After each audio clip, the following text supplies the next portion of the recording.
So, Jim, before the break, I said I wanted to talk about something that's a little uncomfortable. We don't normally talk about this sort of thing on the show, but Ted DiBiase has written books about it. He's talked about it in his documentary.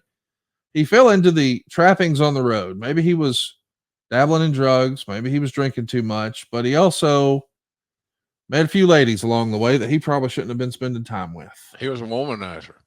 And he was a handsome, good looking fellow, and he had a lot of success in that regard, but that is really not the life he was supposed to be living back at home. He had the family and the wife and the kids. And Right.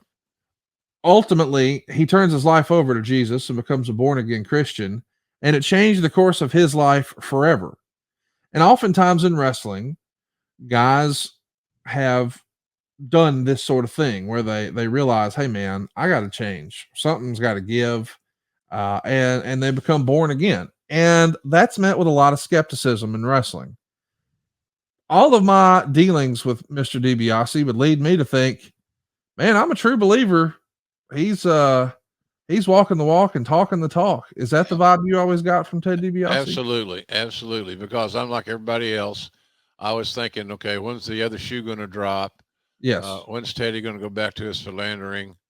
I don't know that Teddy was a huge as far as drugs and alcohol. He would drink, but nothing abnormal within the confines of the business. Right. I never knew of him being a drug guy, as they say, but he loved the women, and that was his downfall, in my opinion.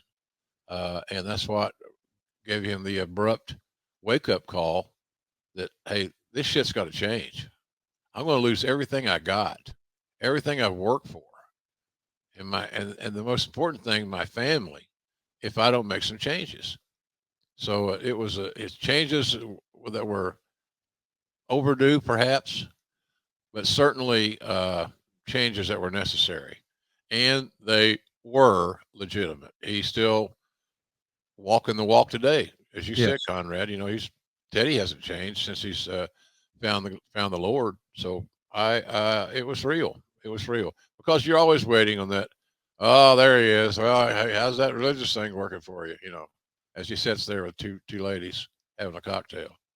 No, it was never that way with him. He was very devout, and he still is.